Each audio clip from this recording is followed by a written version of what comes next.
Манастир се отказва от услугите на доставчик на ток и мина на слънчеви батерии. Манастир се отказва от услугите на електроразпределително дружество и мина на ток от слънчеви батерии.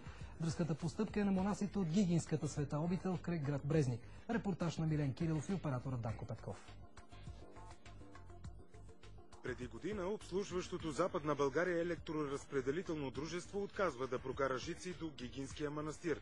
Вместо със смирение монасите отвръщат на удара, като поръчват слънчеви батерии. Не за друго, а защото не искали да живеят на газови лампи и свещи, като в 19 век. Този писък на техниката не е ли връщане към светските порядки, навици? Не мисля. Даже помагат да се отдалечим от него, защото от една страна имаме така удобството да ползваме електроенергия, от друга страна не получаваме всеки месец сметка и да се ядосваме. Поставянето на слънчеви батерии не било чак толкова евтино, призна отец Никанор. Той допълни, че независимостта от доставчика го отървал от подигравка с надписани сметки. Сега електричеството е безплатно. За нормалното електроснабдяване на обителта помага южното изложение. При облачно време обаче тока трябва да се пести.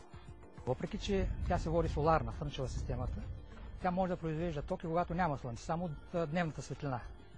Уникалността на Гигинския манастир не се свежда до използването на слънчеви батерии. Строителите, които възстановяват пристройките на светата обител, са дошли от източните Родопи. Изповядват исляма и също като повечето християни одобряват технологиите на бъдещето. Угодно ли е това дело? Според мен да. По-зле на свещи и там газови лампи е по-зле, нали?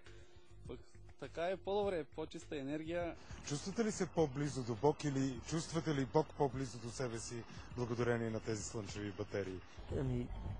Да ви кажа, никога не съм ги свързвал тези слънчеви батерии с Бог.